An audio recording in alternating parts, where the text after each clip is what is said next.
കോട്ടയത്ത് വീണ്ടും മഴ ശക്തമാകുന്നു. രാത്രിയിൽ തീവ്രത കൂടിയ മഴ ജില്ലയുടെ വിവിധ ഭാഗങ്ങളിൽ പെയ്തു.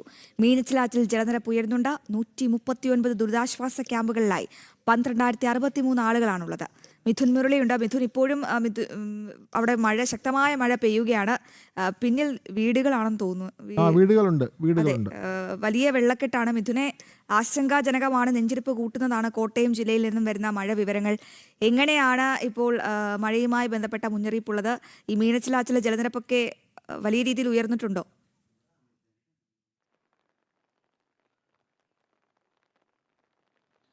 അശ്വതി, വിനോദ്, ആശ്വാസത്തിന്റെ മണിക്കൂറുകളായിരുന്നു ഇന്നലെ പകലെങ്കിൽ ആശങ്കയുടേതായി മാറി കോട്ടയത്ത് ഇന്നലത്തെ രാത്രിയിലെ കാലാവസ്ഥ. ഇന്നലെ രാത്രി മുതൽ ശക്തമായിട്ടുള്ള മഴയാണ് പെയ്യുന്നത്.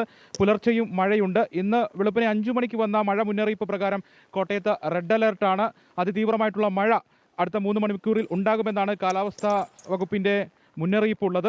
നദികളിൽ ജലനിരപ്പ് ഉയരുന്നുണ്ട്. മീനച്ചിലാറ്റിലും മണിമലയാറ്റിലും ജലനിരപ്പ് അപകടനിലയ്ക്ക് താഴെയാണ് ഇപ്പോൾ അവസാനത്തെ അലർട്ട് പ്രകാരം. പക്ഷേ ഈ വരുന്ന മണിക്കൂറുകളിൽ മഴ ശക്തമാവുകയാണെങ്കിൽ വീണ്ടും വെള്ളപ്പൊക്ക പ്രശ്നങ്ങളൊക്കെ ജില്ലയിൽ ഉണ്ടാകുമെന്നുള്ള ഒരു കാലാവസ്ഥാ സ്ഥിതിവിശേഷമാണ് നിലവിൽ നിലനിൽക്കുന്നത്. പടിഞ്ഞാറൻ മേഖലയിൽ നിന്ന് വെള്ളം ഇറങ്ങിയ സാഹചര്യമായിരുന്നു. കഴിഞ്ഞ പകൽ മഴ ഇല്ലാത്തത് കൊണ്ട് തന്നെ, മഴ മാറി നിന്നതുകൊണ്ട് തന്നെ പടിഞ്ഞാറൻ മേഖലയിൽ നിന്ന് വെള്ളമിറങ്ങി, കിഴക്കൻ മേഖലയിൽ നിന്നും വെള്ളമിറങ്ങി. വെള്ളപ്പൊക്കത്തിൻ്റെ സാഹചര്യങ്ങളൊക്കെ ജില്ലയിൽ മാറും എന്നുള്ള ഒരു സ്ഥിതിവിശേഷത്തിലേക്ക് എത്തിയതായിരുന്നു. ഞാനിപ്പോൾ നിൽക്കുന്നത് താഴത്തങ്ങാടിലാണ്. ഇവിടെ കഴുത്തറ്റോളം വെള്ളം കഴിഞ്ഞ ദിവസങ്ങളിൽ ഉണ്ടായിരുന്നു. ഇന്നലെ മുട്ടറ്റോളം വെള്ളം ഉണ്ടായിരുന്നു. ഇവിടുന്ന് വെള്ളം ഇറങ്ങിയതാണ്. പക്ഷേ ഈ മഴ ഇങ്ങനെ നിലനിൽക്കുന്ന സാഹചര്യത്തിൽ ഇനിയുള്ള മണിക്കൂറുകളിൽ എന്താകും അവസ്ഥ എന്നുള്ളതാണ്. ഈ പ്രദേശത്തുള്ള വീടുകളിലൊന്നും ആളുകളില്ല. എല്ലാവരും ദുരിതാശ്വാസ ക്യാമ്പുകളിലാണ്. പടിഞ്ഞാറൻ മേഖലയിലെ താഴ്ന്ന പ്രദേശമായിട്ടുള്ള കുമരകം, ഇല്ലിക്കൽ, തിരുവാർപ്പ്, ആർപ്പുക്കര, ഐമനം, കരിപ്പ തുടങ്ങിയ ഭാഗങ്ങളിലായിരുന്നു ഈ വെള്ളപ്പൊക്കം രൂക്ഷമായി കഴിഞ്ഞ 3 ദിവസമായി നിലനിന്നത്.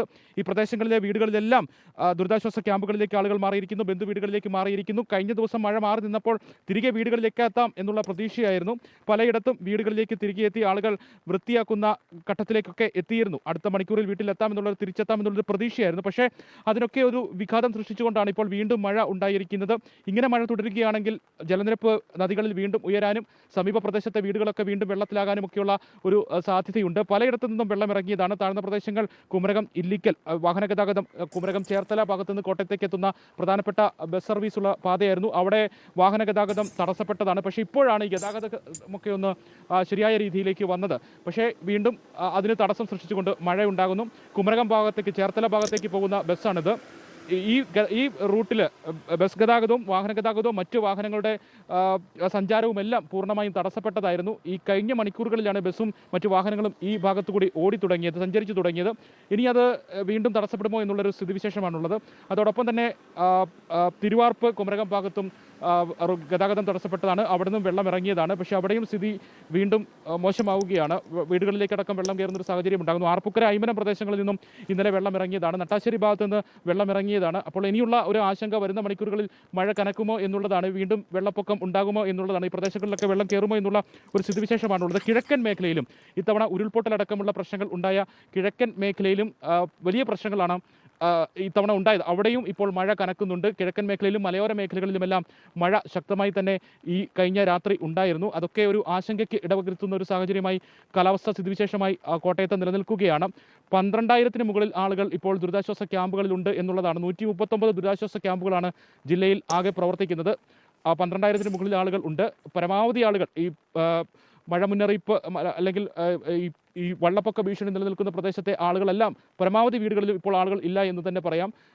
താഴ്ന്ന പ്രദേശത്തെ ഒരു 90% മുകളിൽ ആളുകളും ദുരിതാശ്വാസ ക്യാമ്പുകളിലും ബന്ധുവീടുകളിലുമൊക്കെ ആയിട്ട് കഴിയുകയാണ്. അവർക്കിനി എപ്പോൾ തിരിച്ച് വീടുകളിലേക്ക് എത്താൻ കഴിയും എന്നുള്ളതാണ് ഒരു ചോദ്യമായി നിലനിൽക്കുന്നത്. ഒപ്പം തന്നെ ഇങ്ങനെ മഴ ശക്തമായി തുടരുകയാണെങ്കിൽ, മഴ മാറി നിന്ന സാഹചര്യത്തിൽ ഇനി ഒരു 2-3 ദിവസത്തിനുള്ളിൽ സാധാരണ സ്ഥിതിഗതികളിലേക്ക് പ്രദേശങ്ങൾ എത്തുമെന്നുള്ള പ്രതീക്ഷയായിരുന്നു. ഇനി മഴ ഇങ്ങനെ തുടരുകയാണെങ്കിൽ വീണ്ടും അവസ്ഥ മോശമാകുന്ന ഒരു കാലാവസ്ഥാ സ്ഥിതിവിശേഷമാകും കോട്ടയത്ത് ഉണ്ടാവുക.